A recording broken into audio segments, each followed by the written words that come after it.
Orbiting solar observatories carry a number of complex experiments devised by scientists in NASA, other government agencies, and universities.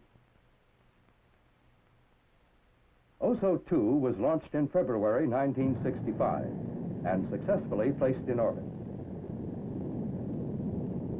7 of the 10 experiments aboard returned new and useful information on the condition of the sun at solar minimum.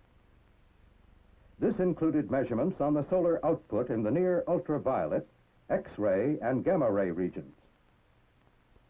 In November, OSO was placed in a stowed mode, where it is coasting on its own, so that we may examine its magnetic attitude.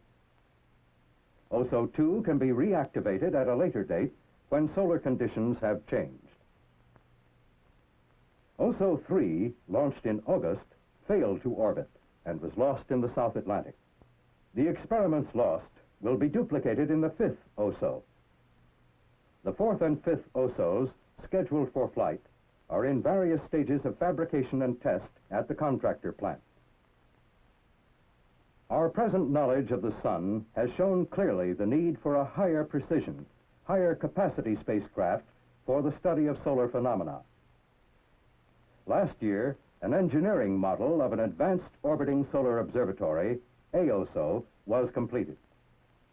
The stabilization and guidance system is being built, and its sun sensors are presently under test in a laboratory still room. Experiments have already been selected for several AOSOs. Astronomy, the study of the universe, achieves a new dimension with the ability to put instruments above the Earth's atmosphere. Here, they may measure gamma ray, X-ray, ultraviolet, infrared, and radio wave radiation that cannot reach the ground. In 1965, after 5 years of exceedingly difficult development work, the first orbiting astronomical observatory was being readied for flight. The experiment packages have been tested and integrated into the first flight model. Each OAO will carry the experimental packages of such institutions as University of Wisconsin, Goddard Space Flight Center, and many other scientific agencies and universities. The prototype model completed its qualification tests at the contractor. It is being modified to serve as a later flight spacecraft. Thus, the past year saw marked progress toward providing an observatory in space which can be used by numbers of astronomers, free from the blanketing and distorting effects of the Earth's atmosphere. In 1965, 5 additional Explorer satellites were launched. One of the most important scientific discoveries of the space age has been the Earth's magnetosphere, the region of influence of the Earth in space. It was suspected from the results of experiments carried by early Pioneer and Explorer satellites, and confirmed by Explorer 14 and the first interplanetary monitoring platform, IMP. In May, another IMP, Explorer 28, joined previous satellites to continue study of interaction between the Earth's magnetic field and the solar wind, begun by the first IMP in 1963.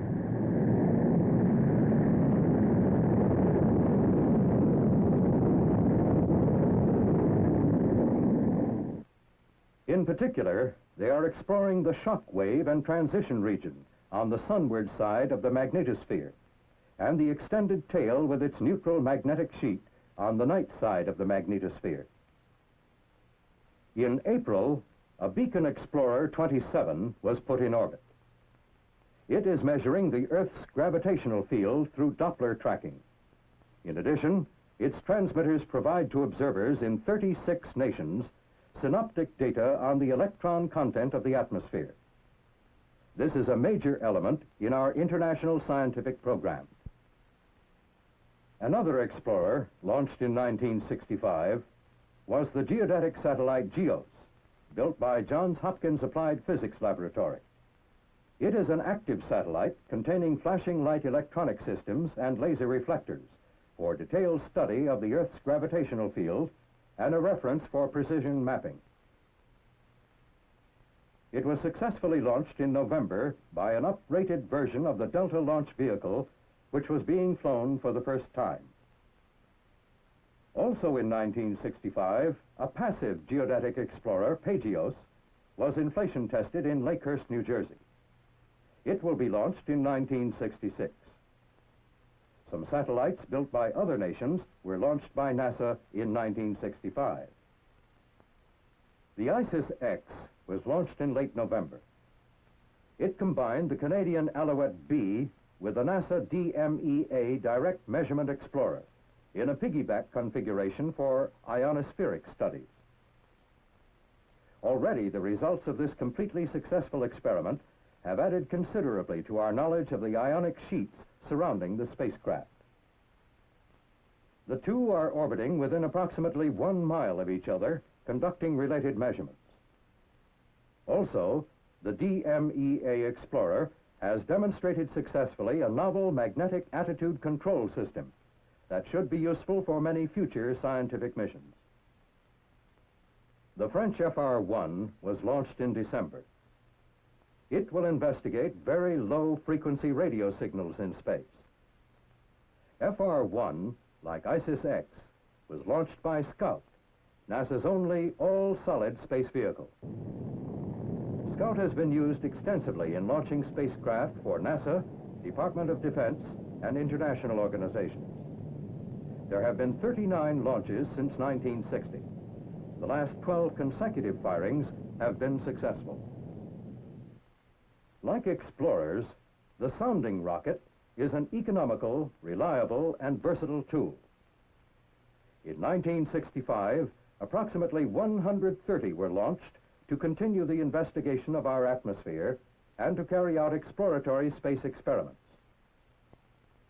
In February and March of 1965, the year of the quiet sun, 77 sounding rockets were launched from the military sea transport Croatan. Launchings took place along the west coast of South America from Colombia to Chile. The Mobile launch expedition was managed by NASA's Wallops Station, and the experimenters came from NASA centers, other government agencies, industrial laboratories, and universities.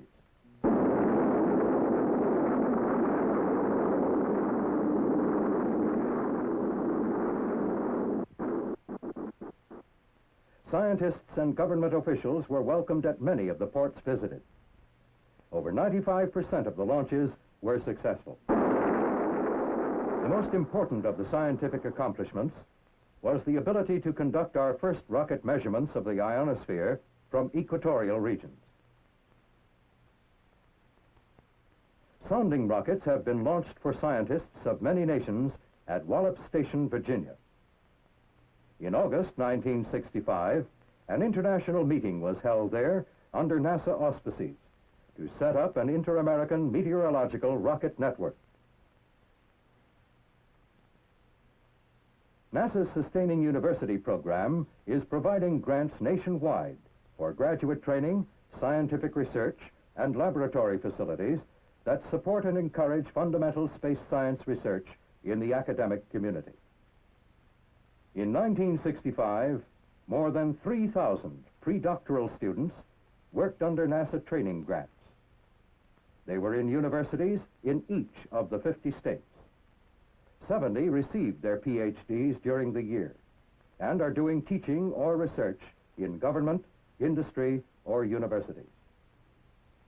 During the year, Sustaining University program research grants totaling more than $13 million were made to 45 universities located in 27 states. Their interim or final results were a significant factor in space science accomplishments. Space science and engineering laboratories, wholly or partly funded by NASA, were put into service at 12 institutions during 1965. 5 more had been previously completed, and another 16 are underway. The academic community joins with industry and government in the national space effort.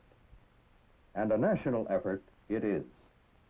Scientists and researchers from the colleges and universities, engineers and scientists, administrators and technicians at contractor plants throughout the country, and the scientists, the project managers, the engineers and technicians at NASA field and launch centers, this is the team.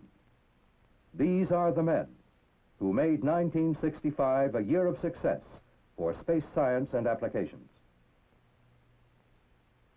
Some of the highlights: there were new uses for communication satellites already in orbit, and meteorological satellites with the capability for greatly increased weather coverage were placed in orbit.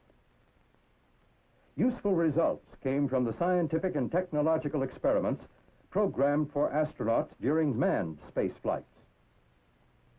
And there was progress in the development of a biosatellite to carry other life forms and experiments into the space environment.